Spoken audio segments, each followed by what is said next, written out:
on making offshore wind work, which is the 2025 revision of our key factors for successful development of offshore wind in emerging markets report.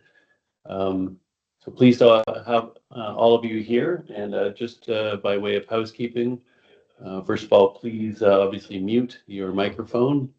And with respect to the Q&A at the end, we're going to have a Q&A through the chat.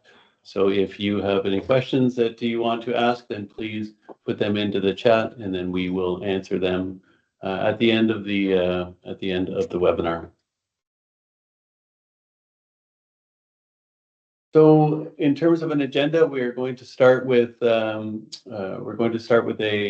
few opening remarks from Li-Ming Kuo of the Global Wind Energy Council, and then we're going to move on to a presentation of I'm going to provide a brief discussion or overview of the offshore wind development program, and then go through some highlights from our recent report on making offshore wind work. And then I'll hand the microphone over to Naomi, who's going to talk about how we've applied some of those principles from the Making Offshore Wind Work report in the specific context of the Philippines, which is one of the most exciting offshore wind markets that we are involved in globally. And then after that, we'll have a Q&A. Should have about 20 minutes for that. So, yeah. Again, thanks to everybody for joining us. So, without further ado, I want to hand it over to Li-Ming, who is a great friend of the program and a long time has been there from the start. And Global Wind Energy Council is one of the most valued partners that we have in the offshore wind program. So, really pleased to hand it over to Li-Ming to provide some opening remarks. Over to you, Li-Ming. Thank you, Sean, and thanks to the ESMAP team of inviting me to give this remarkable kind of like events opening remark. I think in the past 6 years, as Sean mentioned, it has been quite a journey. Like GWEC and the ESMAP team working together under that bigger mission of bringing offshore global, and we've covered so many grounds in APAC, in LATAM, in Africa, and I think if we see what is happening now globally. Of how widespread the offshore wind is happening, like in different places, like in these different regions, it's really a very big testimonial of how much ground that we've covered together.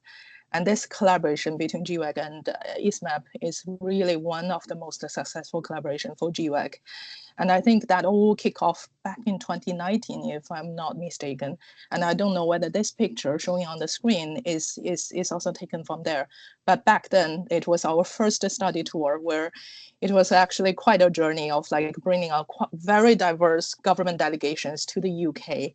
That was before COVID. That was also before any of the current waves of offshore going global actually start to kick off. And so through all this, that being the beginning, then we did all the different sorts of like activities together, the different sorts of study tour, that also being some of them being virtual during the COVID time, if you recall, and some of that being like coming to the APAC region. The most recent one was end of last year in Korea, and the next one will be in Australia. So a number of that really bring the memories back and bring us like this journey so lively into the front of us. And I think in Asia, we've also like been on really on that journey, especially in the market like Vietnam and the Philippines. It's actually during that period of time in 2020 to 2022, the ESMAP team kick off, produced and released the Vietnam and the Philippines, respectively, the roadmap for offshore wind that really gave the government the confidence and the technical backing into believing this sector, into kicking off what we see now as the offshore wind being like a backbone of their future energy development plan. And I'm also very happy that we work so closely in that process in the production of the roadmaps in those countries. And also after that, we work so closely, us in echoing you, supporting you, and in the follow-up measures on opening up this market. I think it's that all this reviewing of what we've been through, of all this kind of like milestones that we've achieved in the past 6 years, it really shows that's a journey. And that's a journey also kind of like facilitated and also being witnessed by what we see today, offshore going global, which is under our mission of bringing offshore global. And in 2024, end of 2024, we see 8 gigawatt offshore came online. That's already a big testimonial. But last year was not the biggest or the highest installation year. Last year was actually the 4th highest year. It was not the best year. But last year also actually bring us a record number of 56 gigawatt of offshore wind being awarded through the auction worldwide. That again is the testimonial of this going global, really going beyond the origin of that being offshore wind being a European technology. And in Asia today, we've seen a number of countries started to, from like almost no offshore program into a series of process of embracing offshore and a serious process of introducing the framework of enabling to enable the offshore to really take place. In the Philippines, the GA5 in second half of this year will be the first one with offshore technology inclusion in the Southeast Asia region. If that really goes successful, that will really becoming like the very big example and be the pack leader for the whole APEC or for the ASEAN region. In Vietnam, the government also is showing a long-term commitment to start a 2-stage auction, which I think is something that both ESMAP, World Bank ESMAP team and us are trying to advocate for years. In Australia, in next year, we're going to see the first auction taking place with the likelihood of the CFD being awarded for the front runners next year. In Japan yesterday, we saw the passing of the EEZ bill that will pave the way for the future floating offshore to be properly introduced to Japan. And back in end of February, we saw the passing of the one-stop shop bill in Korea. And this year, between now and beginning of next year, we'll see the whole process of Korea coming up with the implementation rules for that one-stop shop. All this happening here and there across the whole Europe, across the whole APEC, is also a testimonial of our mission that bring offshore global actually bring some fruits back today. So for that, I think we should all take a pause and really share this kind of like glorious moment among ourselves. The way before us is still long and quite challenging, which I don't want to doubt about that, but at least we should take a moment to look back the past 6 years and to see how much we've achieved. And I'm also very pleased and really feel privileged to be invited today to do this opening for the updated version of and the release of the new edition of the key factors report, because this report also have a very important meaning to me, because I'm leading and guiding the whole Asia Pacific kind of like GX policy work. And in the past 3 to 4 years, we've been using this key factor report almost as our kind of ultimate guide or the Bible to guide us for our policy planning. One of the things that we've been quite proud of is that we developed a route to market strategy, which is our strategy that is being used at the regional level, but also being then developed at the country level for the Vietnam team, for the Philippine team, to help them to guide their work on how to push for the offshore wind development. And that route to market framework is mainly composed of 2 policy pillars. One is about the framework of how to push for the holistic kind of like policy framework in a new emerging market. And most of that content is actually originated and based from the chapter 3 of the key factors report. And our other pillar, which is the enabler pillar, that is where the secondary like kind of like policy and requirement comes. That's the finance requirement or the financial kind of like different challenges, how to address that, the infrastructure, the supply chain, plus some others to be further identified, sits on the enabler pillars. And most of that content is also being driven or being originated from the chapter 4 of the key factors report.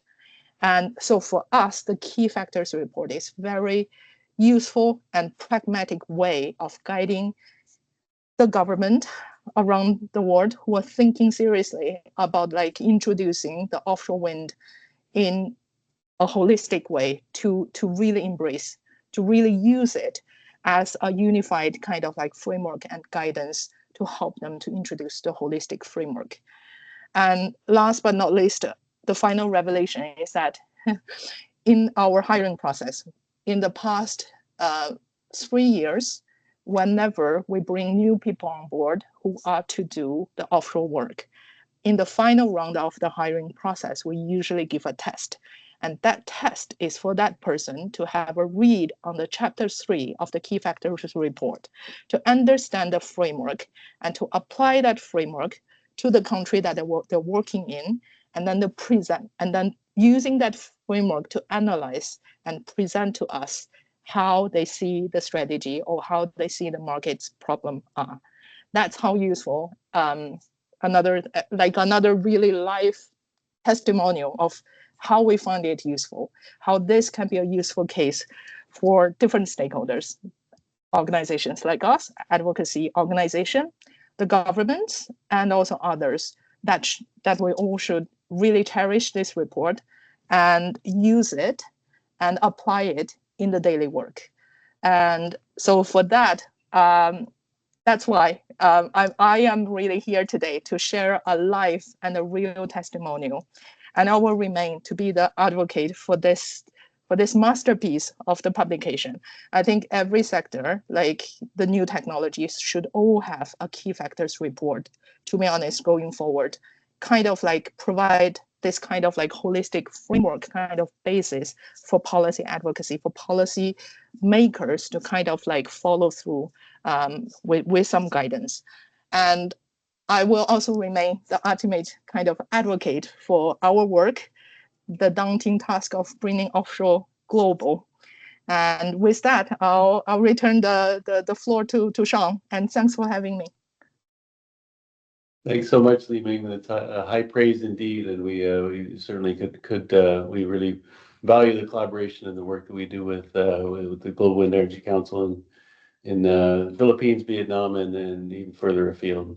So yeah, before we get started, I can say that this picture that you see here is from the 2022 study tour, and this is there's 21 representatives from 12 countries there. This is at the Anholt Wind Farm in Denmark, and there's you might be able to spot in there Assistant Secretary Mylene and Jan Ramos are in that picture. Along with a number of other people who are really moving the needle on offshore wind in emerging markets.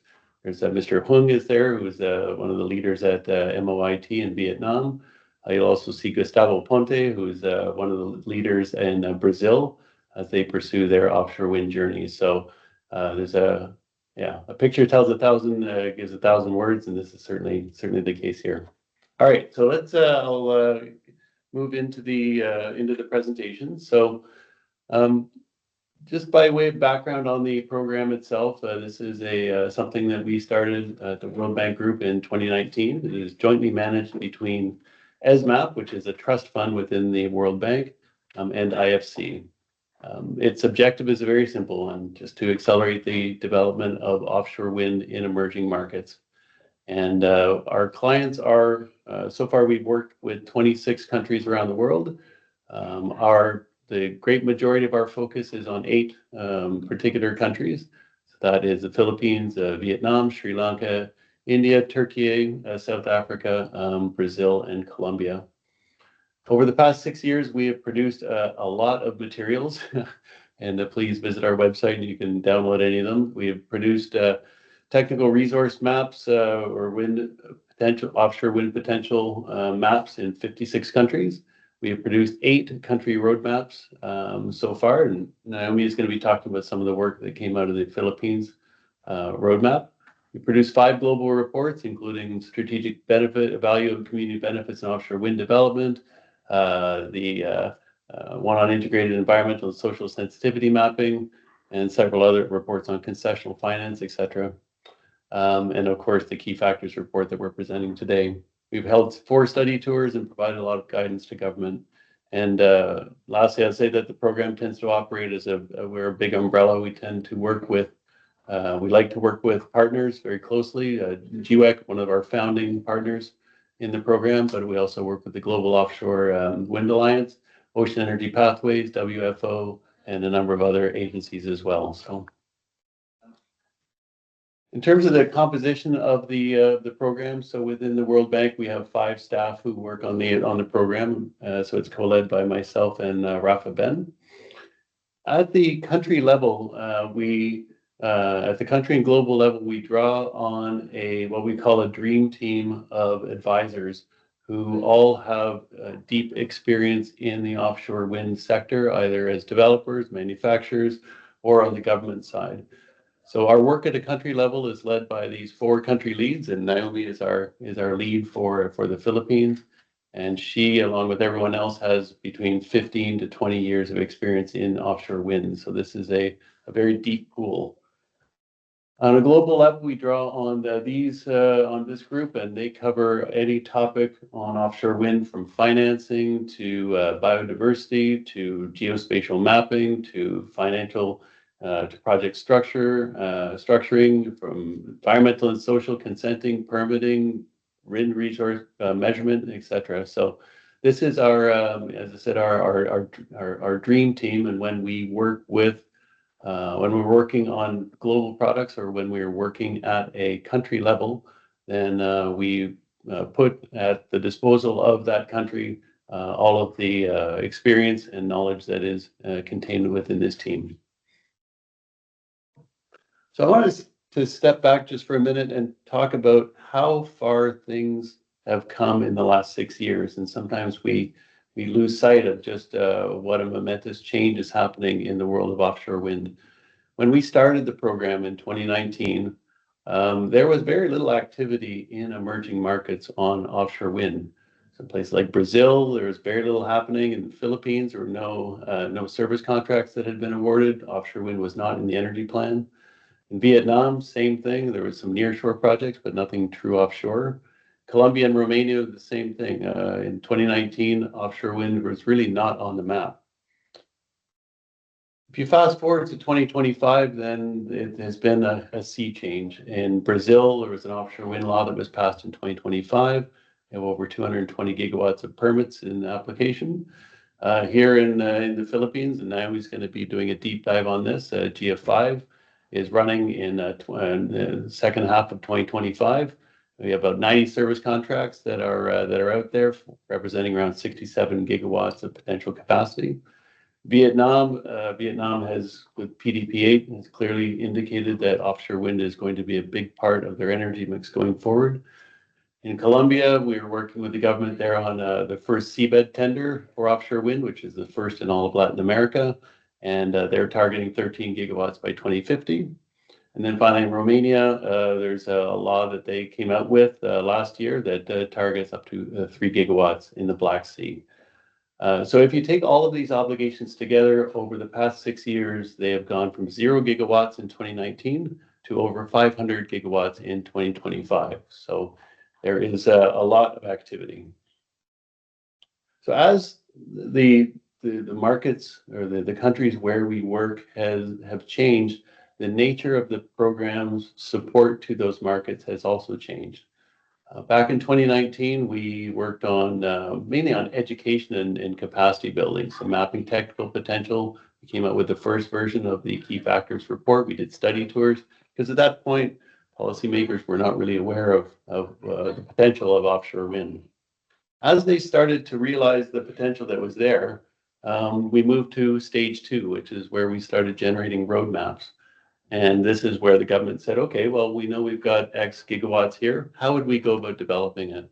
And the roadmaps essentially lay out all the pieces of the puzzle that need to be in place to make offshore wind work from a technical, environmental, social, and commercial standpoint. After the roadmaps, the countries that we were engaged in said, okay, well, yeah, this is actually something that we want to do. Now we want to move to implementation. And this is sort of the phase that we are in now, which is, we're going from, 100,000 feet looking at maps to 50,000 feet looking at road maps. And then now we're really on the ground helping to implement these, all of the recommendations that come out of the road maps. So much of our work is sort of the kind of bespoke, up close country work that Naomi is leading here in the Philippines, and again working with colleagues and collaborators at GWEC and other groups. So with that aside, I'll dive into the report itself. So this is you scan this code here. You can download it. It's the original version of key factors we released in 2021. We set out an e-learning course in 2022. We updated it this year, really based on all the experience that we had gathered over the first 5 years of the program. And we're very grateful to BBG Associates, Bruce Valpy and his team, for providing the analytical work that really was the underpinning for this 2025 revision. The purpose of the report is pretty simple. It's to distill lessons from established markets into the kind of the core key success factors that really that will help emerging markets establish a successful offshore wind sector. The recommendations that are in key factors and in making offshore wind work are directional rather than prescriptive. Part of what we try to do with this is to say, look, here's the things that have worked in established markets, say in Denmark or in the UK, but we recognize that that the context is different in the Philippines and Vietnam and Brazil. So we're saying, look, here's how different jurisdictions have dealt with this particular issue. Here's some of the pluses and minuses, but effectively that allows the countries that we're working with to really choose the path that works for them, but also that works in a global context, because the offshore wind is a global industry, and ultimately the developers that build these projects have a certain view on what is a bankable project, and so we have to respect that, and then also make sure that we're conscientious of the local context. The 2025 update is it provides some revisions on a number of key topics which have changed quite a bit in the last year, or emerged as being bigger priorities. Cost of energy, reflecting the recent global trends. I think as many of you are aware, over the past 2 years, the cost of offshore wind has been pushed upwards by commodity prices, average cost of capital, and supply chain issues. So the new report reflects this. We look at marine spatial planning and sensitivity mapping. We have new sections on offtake and revenue, on community benefit sharing, drawing on a report that we released in November of last year. We also have sections on supply chain, building on a lot of the great work that the Global Wind Energy Council has done, and also on infrastructure development, which here in the Philippines is particularly relevant with respect to ports and grid. So the backbone of this report are what we call these 4 pillars, and these are the 4 kind of foundational elements that have to be in place in order for offshore wind to work in a given market. So the number 1 pillar is strategy. So effectively, making a decision: why does a country want to pursue offshore wind? Offshore wind checks many boxes, and it's important for a country to understand what it is trying to pursue through offshore wind development, and all of its policies and frameworks and everything that follows afterwards has to match this initial identification of the reason that you're doing it. So I'll go into that in some detail in a bit.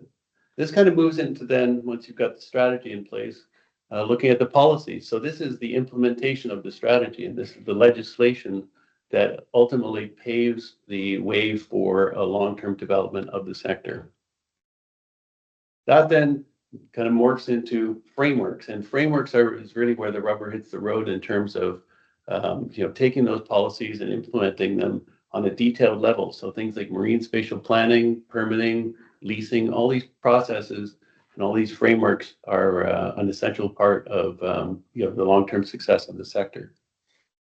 And then finally, delivery. So once the projects are starting to be constructed, they're in the water, you're going through operations and maintenance. How do you make sure that is done in a way that benefits all involved, and ultimately that creates jobs. And again, this feeds back into the strategy. The delivery has to deliver on the things that you sought out to do at the start through the strategy. We often like to say a chain is only as strong as its weakest link. In offshore wind, there are many links in the chain, and all of them are equally important. And this kind of provides an overview of all those links. So just quickly talking about strategy, as I said, this is pillar number one. Developers, countries pursue offshore wind for a variety of reasons, and in some cases, it's seeking cost-competitive power. In other cases, there's a real desire for security of energy supply. In places like Vietnam, this is extremely important. Local jobs and economic benefits are often a key strategy or a reason that countries pursue offshore wind. In a place like Brazil, where we've been doing a lot of work, one of the interests in offshore wind is balancing the interannual variability of hydro. So all this to say is that there's many different reasons that you can pursue offshore wind, but a key consideration for success is that you have to identify those early on. Then you move to your policies, and some of the probably the legislation or the policy that is most important is volume and timescales. So it's absolutely critical in any successful market that the market has visibility on when projects are going to be developed and at what volume. That provides them with the confidence that they need in order to be able to make these sizable investments.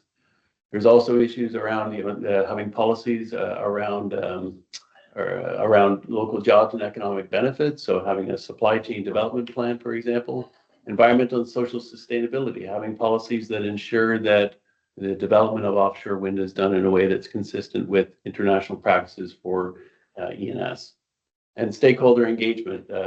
Engage early and engage often.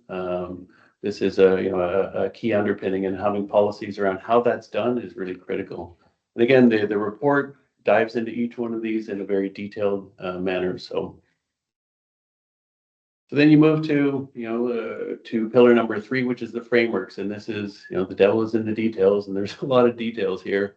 Marine spatial planning is a critical underpinning for offshore wind, and the way that you go about it, who you consult, the data sets that you use, and then how you use that data is really critical in markets that have made offshore wind work well. This is a fundamental principle.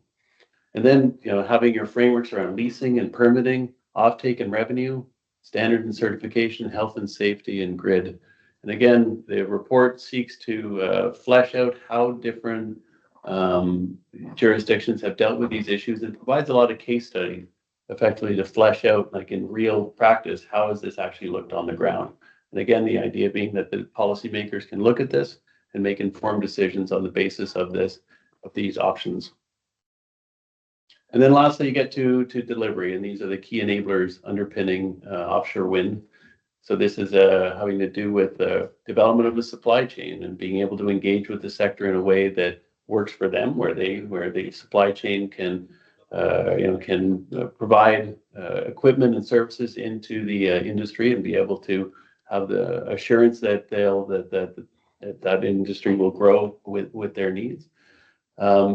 Delivery on ports, and Naomi's going to talk about that, because that's a particularly relevant issue here in the Philippines, as are issues around the transmission network and financing. So I think the main messages that come out of the report on making offshore wind work is that, first, there's a real need to recognize that offshore wind is huge and it is very complex, and as such, it has a unique requirement for strong, proactive government support. Offshore wind does not happen on its own, and it does need that support in order to make it work. There's a real need to clearly communicate why you pursue offshore wind. 6 different countries will pursue it for 6 different reasons. But what is certain is that as you pursue it to meet those needs, you have to provide certainty to the market through these policy commitments, because that's the best signal that the market can. That's the signal that the market is looking for. The third is that you have to provide robust frameworks with clear processes. Transparency is key. And yeah, we've seen again in markets that where these frameworks are obscure, that things don't get done. And then lastly, they need to collaborate with industry. And I think things like the Offshore Wind Industry Council in the UK are good examples to follow of having that continuous dialogue with industry to learn from them, and then to provide governments feedback to them on their priorities. And again, that collaboration is absolutely critical. So with that, we're going to pass over to the case study of the Philippines and look at how some of the principles of key factors have been applied in this rapidly evolving market. So over to you, Matt. Thank you. Thank you, Sean, and hello, everyone. So the Philippines offshore wind journey is a textbook example of the 3 stages that Sean has described of the program in real time. So as Sean explained, stage 1 is the education stage. And what you can see is a map that the program produced for the Philippines. So this is the map the program produced. And on this map, it showed a potential for 18 gigawatts of fixed bottom offshore wind and 160 gigawatts of floating offshore wind, giving a grand total for the Philippines of a potential of 178 gigawatts. Now, some early movers were already securing seabed. However, this map contributed to the rapid growth in the demand for seabed in the Philippines. And now we see around 90 wind energy service contracts being awarded for offshore wind projects around the Philippines. Stage 2 is the roadmap stage. The Philippines government saw the need for offshore wind in the energy mix, and the program concurred. That then resulted in the production of the offshore wind roadmap for the Philippines, which, as Sean mentioned, is a strategic plan to harness the nation's offshore wind potential. The roadmap presented 2 scenarios: a low growth scenario of 3 gigawatts of offshore wind by 2040, and a high growth scenario of 21 gigawatts by 2040. The roadmap identified the challenges that would need to be overcome to achieve the high growth scenario. And I will touch on 2 of those, grids and ports, shortly. It also emphasized the importance of a long-term policy framework, streamlined permitting processes, and very importantly, collaboration with stakeholders. Stage 3 is implementation. And what you can see, and apologies that it's very small, but this map is showing you the 90 service contracts focused on 7 main areas. And those areas are, in no particular order, Northern Luzon, Manila area, Northern Mindoro, Southern Mindoro, the Guimaras Strait, Negros Panay West, and San Miguel Bay. Next slide. So let's drill deeper into stage 3, starting with the current status of offshore wind in the Philippines. And the main topic on everyone's mind, as Li Ming mentioned at the start, is the upcoming dedicated offshore wind green energy auction. The offshore wind auction will be the 5th auction under the Green Energy Auction Programme, the GEAP. The GEAP was established to promote renewable energy development through a transparent and competitive process. GEAP is a key component of the Foundational Renewable Energy Act 2008, which, via the National Renewable Energy Programme, sets out the ambition for the Philippines of achieving 35% renewable generation in the Philippines energy mix by 2030 and 50% by 2040. There are several key aspects to an auction, which are presented in the auction guidelines, which are published by the Department of Energy. Now, in terms of the offshore wind auction, we can expect to see the notice of award, which will include the auction timeline, and very importantly, the terms of reference. These terms of reference set out the rules, procedures, and requirements for the auction. It will also potentially specify what a bidder needs to demonstrate to be considered a qualified supplier. And in previous auctions, that's included, for example, being in possession of a service contract or a certificate of authority. It would also include several annexes, very key annexes, which may cover topics such as auction design, bonds, instructions to bidders, data, forms, and templates. In addition, while the process of the auction is ongoing, there may be clarifications or adjustments that will be transmitted in terms of communicated to those taking part in the auction via circulars and advisories. The release of the offshore wind auction notice is anticipated to be imminent, and we are all very eager to see a successful outcome for the Philippines. A successful auction will be a cause to celebrate. This is a massive achievement for government, for industry, and for all who have contributed to the emergence of an offshore wind sector in the Philippines to date. However significant this milestone will be, the finish line of green electrons from turbines in the water is not yet in sight, with key challenges to overcome.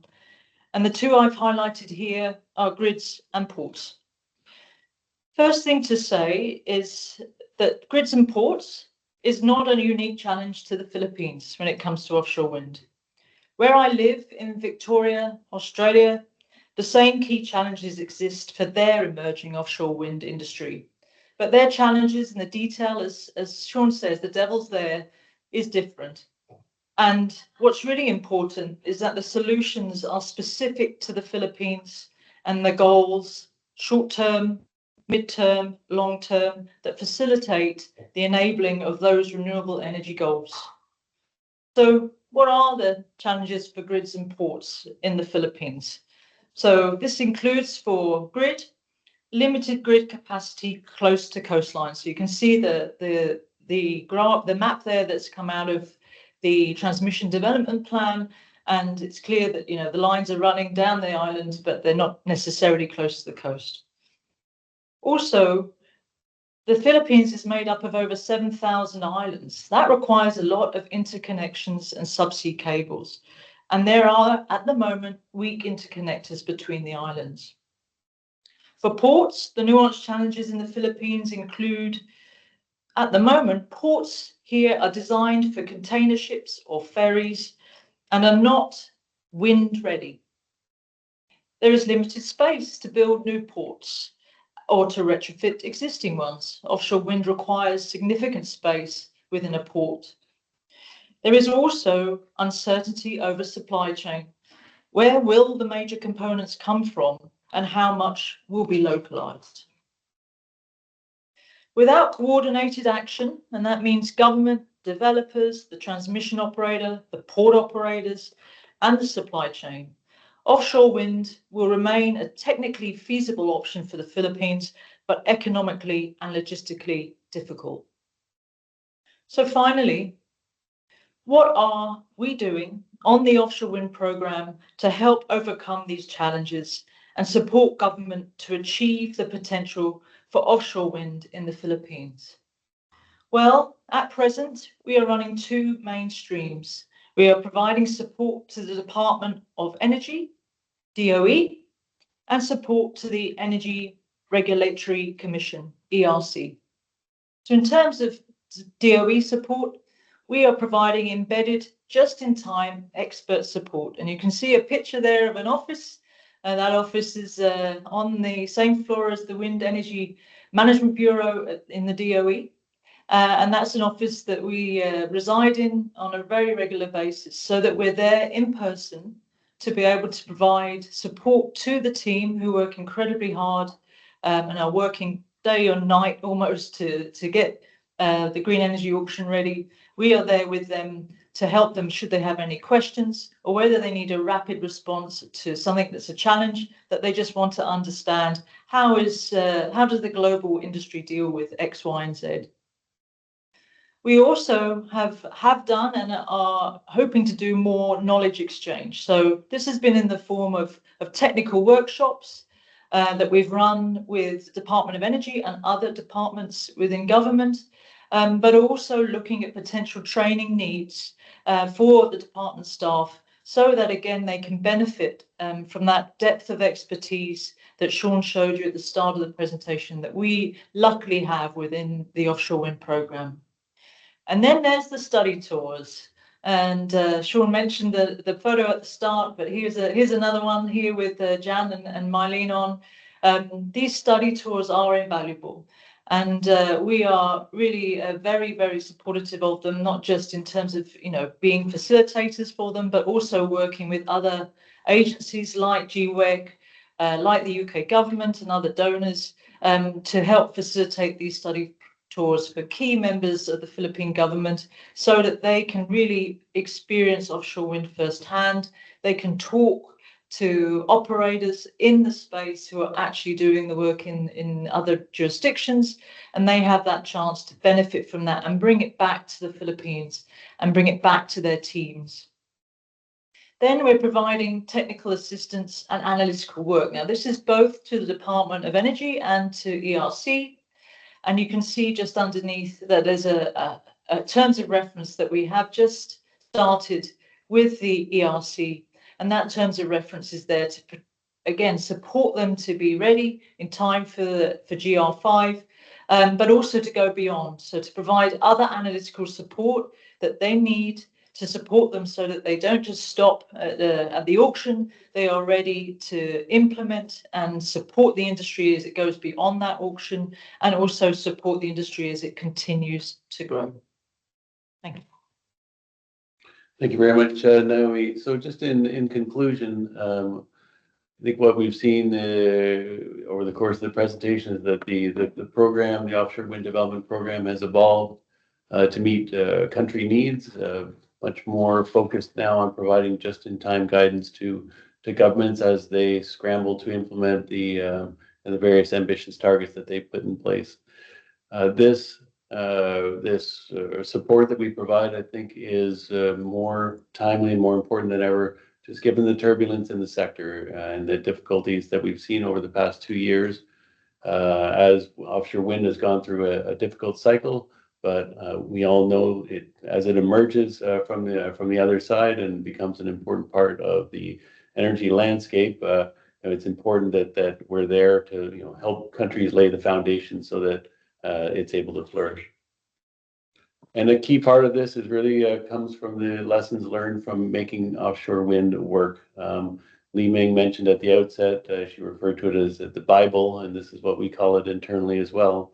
If you want to know how we think about all of these key matters from a macro perspective or from a micro perspective, it's all in this report. And we know that many developers and many agencies use it as a reference just to understand what is a very complex sector and really to try to put it in ways that are actionable, practical, and ultimately lead to the successful development of an offshore wind sector. But again, taking these international lessons and then applying them in a local context. And then, as Naomi said, it's like all eyes are on the Philippines now. When we're working with counterparts in Colombia and South Africa and Sri Lanka and Romania and Turkey, they all know what the Philippines is doing, and they're all focused on this incredible journey that the Philippines is on, and certainly all eyes are on the results that come out of GEO5. And obviously, we are keen to support this development and working with groups like the Global Wind Energy Council, Ocean Energy Pathways, GOA, and the DEA and ADB and all the other partners, because we're all trying to row this boat in the same direction. So with that, we'll close the presentation, and I think that leaves us with about 15 minutes to entertain any questions that you might have. So maybe there's nothing in the chat at the moment, but if you would like to put your questions into the chat for myself and Sean, we can start working through those. So please feel free. We'll give you a few moments, but happy to take your questions. I don't know if Li-Ming, if you're still online, if you wanted to provide any final observations before we, as people are writing down their questions. Or Anne, if you're there.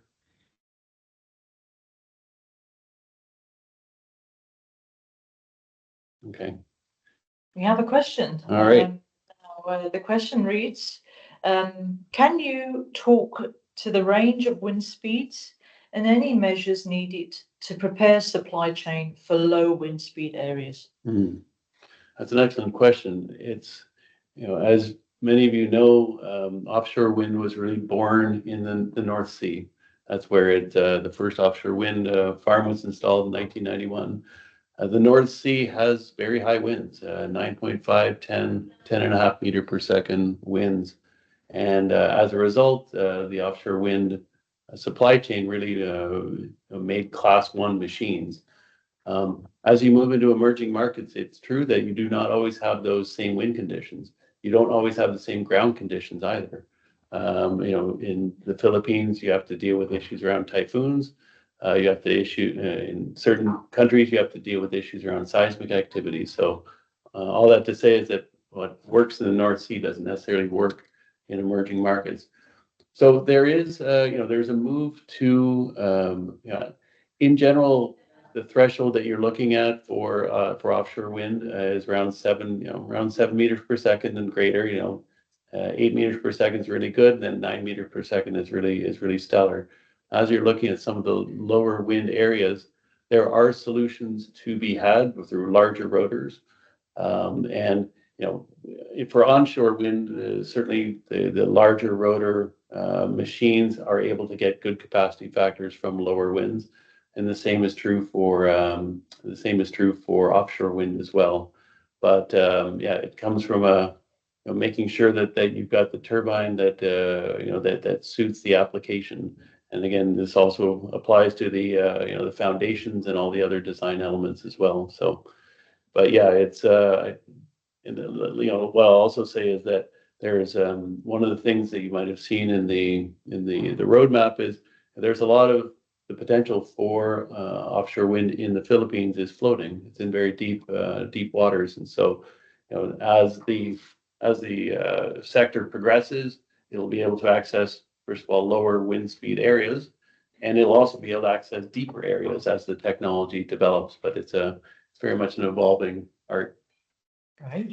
Okay, we've got a few more coming in, so thank you very much. Keep them coming. Perhaps we can do a couple of quick ones and then a longer one. Does the World Bank provide funding for study tours, especially in emerging markets? So study tours, we do. So we do fund study tours of policymakers from emerging markets that are going to visit, either markets that are developed or that are in the process of developing. And so a couple of our study tours have been in the UK and in Denmark and the Netherlands, highly developed markets. But last year in November, with GWEC organized the APAC summit, which happened in Korea. And Korea is an emerging market for offshore wind, as it is just at the starting stages of its work.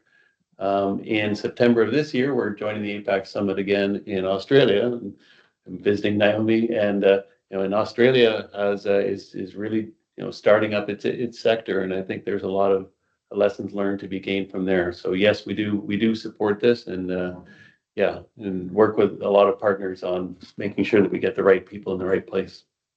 Another one here, but about Indonesia. What is the potential in Indonesia for offshore wind? Sure. That's a great question. So Indonesia, if you look on our website, and if you look under ESMAP offshore wind, the site that's here, we have technical potential maps for pretty much every emerging market with a coastline. Indonesia's offshore wind resource is not huge. There are some isolated areas towards the southeast where you get little pockets of good wind, but it does not have the kind of wholesale strong wind that you find in places like Vietnam and certainly in the Philippines as well. So it's not quite as good, but there are some pockets in there. But please do download the Indonesia offshore wind potential map. A map tells a thousand stories. This one's a good one, so we've listened closely.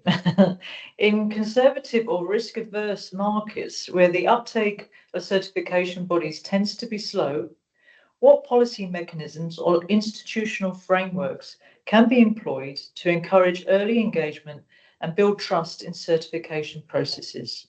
And the next part is early stage intervention by policymakers both feasible and effective in such environments? Maybe that's a good one for you to take. I think you're.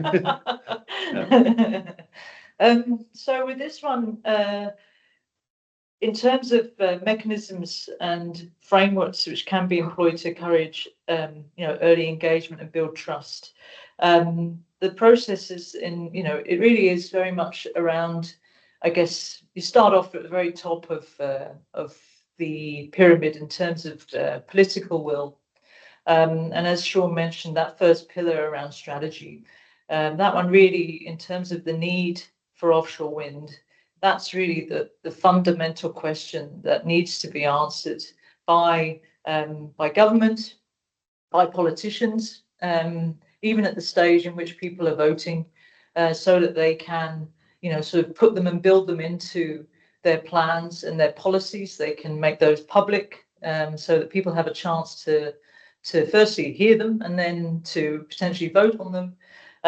But it all really starts at that level. If you can bring it in at that level and you can embed it there, and then you basically provide the mandate to the government workers, the bureaucracy, to then develop the policies and develop the mechanisms and the frameworks.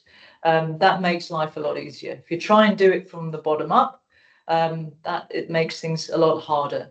And sometimes in environments where you see industry making a first move, which has happened, that happened in Australia, when industry makes the first move, often it is bottom up. So it starts with the stuff around regulation of a project, rather than looking at how to build an industry. And so, that decision as to whether or not you're building an industry is a really crucial one, and very much in those early stages. So intervention-wise, in terms of government, what government, can do, I think the first step is establish the need and then build the need into your policy, your energy mix, your energy policy. And then from there, that strategy pillar, you follow the next pillars, the framework, the government guidelines, the implementation, that framework that's within the making offshore wind work. That's it. That's what we want to see. But as Sean said, it's a bit of what we say in English, horses for courses. So this isn't prescriptive.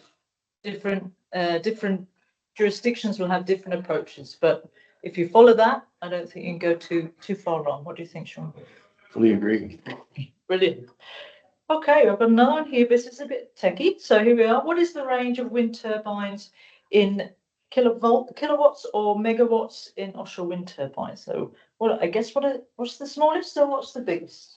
Oh my goodness. I mean, the first offshore wind turbines that were ever installed were at the Vindeby project in Denmark in 1991, and I think they were 250 kilowatt machines. But those are not obviously these days. The majority of offshore wind turbines that are available generally go from the smallest is generally around 6 megawatts, so 6,000 kilowatts. The largest that's commercially available now, generally around 15 megawatts or 15,000 kilowatts. There are designs on. There's a number of manufacturers that have designs for machines that go up as high as 22 megawatts, and they are massive machines.